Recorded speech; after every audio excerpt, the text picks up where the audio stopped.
Nakaranas ng mahinang pag-ulan ang ilang bahagi ng Metro Manila kagabi. Ano naman kaya ang magiging lagay ng panahon sa mga susunod na oras? Alamin natin yan mula kay Amor La Rosa, live mula sa Pag-asa DOST. Amor. Salamat, Miss Aya. Magandang gabi, Pilipinas. Ito na po ang latest sa lagay ng ating panahon. Sa pagtaya po ng Pag-asa, hindi na po kasama dito ang tail end of a cold front. So ngayon po, dominato po ang hanging amihan o yung po yung tinatawag natin na northeast monsoon. Again, ang hanging amihan po ay may katangian na pagiging cold and dry. So expect po natin ang pagkakaroon ng malamig na panahon, lalong-lalo na po dito sa bahagi ng Northern Luzon. Para po sa magiging lagay ng ating panahon sa mga susunod na mga oras, asahan po ang light rains dito po yan sa may Cagayan Valley. Para naman po sa mga taga-Cordillera at maging dito po sa may Ilocos Region, asahan po ang bahagya hanggang sa maulap na kalangitan na may mga pulo-pulo at may hinang pag-ulan. At para naman dito sa ating sa Metro Manila at sa natitirang bahagi pa ng ating bansa, maaliwalas po ang panahon maliban na lang po sa mga isolated cases ng rain showers or thunderstorms, lalo na po yan sa hapon o gabi. May tuturing nga po natin na may improvement na sa ating panahon dahil kung mapapansin nyo po nitong mga nakalipas sa araw ay malakas po ang mga pag-ulan dito po sa Luzon dahil nga po yan sa epekto ng tail end of a cold front.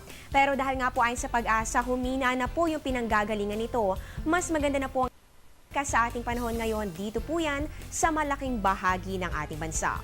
Samantala, dahil umpisa na po ng simbang gabi bukas ng madaling araw, ano kaya ang mga dapat asahan sa lagay ng panahon para po sa mga lalabas ng bahay at magsisimba? Para po sa mga Pilipino na makikiisa sa simbang gabi simula po yan bukas, eto na po ang simbang gabi forecast. Unahan po natin sa bahagi ng Luzon dito po sa atin sa Metro Manila. Meron po tayong 23 to 33 degrees Celsius at magkakaroon po ng generally fair weather. Samantala sa Baguio City naman po, syempre malamig po talaga ang panahon dyan. Meron po yung 15 to 24 degrees Celsius at inaasahan po ang pagkakaroon ng isolated light rains.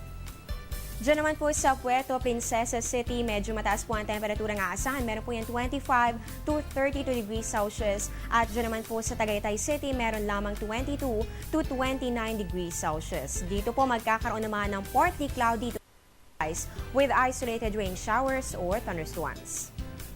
Puntahan naman natin ang Visayas, dyan po sa Metro Cebu at maging sa Tacloban.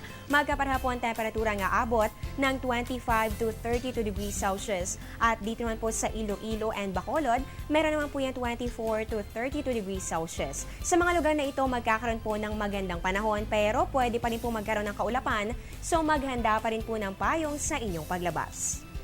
And finally, dito po sa Mindanao area, sa Cagayan de Oro at pati rin po dito sa Metro Davao and Zamboanga, magkakapareha po ang temperatura nga abot ng 24 to 32 degrees Celsius at magkakaroon po ng generally fair weather. Maliban na lamang po dito, nakikita po natin sa Metro Davao na inaasahang magiging maulap, so magiging maulan din po ang inyong panahon. Sa lahat po na magsisimba, wag pong kakalimutan ang mga payong. At syempre, hindi lang po yan magdala rin po ng jacket dahil malamig po sa gabi at sa madaling araw. Mabuti na maging handa para iwas sakit ngayong mga Kapaskuhan. At yan po ang latest mula dito sa Pag-asa. Abangan niyo po ang susunod naming ulat panahon mamayang 8 p.m. Dito pa rin po yan sa Telebisyon ng Bayan. Nakasama niyo po sa The Weekend News. Ako po ang inyong weather lover, Amor La Rosa, na nagsasabing ang taong handa at may nahon, kayang lagpasan ang hamon ng panahon. Magandang gabi, balik po sa inyo, Miss Aya. Maraming salamat sa iyo, Amor La Rosa.